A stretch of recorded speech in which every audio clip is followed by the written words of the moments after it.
This Popit Fidget Toy game is a self-contained two-player game where players try to be the one to force their opponent to press the last bubble into its hole. Players take turns pressing down any number of bubbles they wish in a single row. The player who presses down the last bubble loses the round. Whoever wins 3 of 5 rounds wins the game.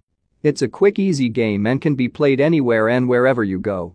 All you need is this Popit Fidget Toy and someone to play with.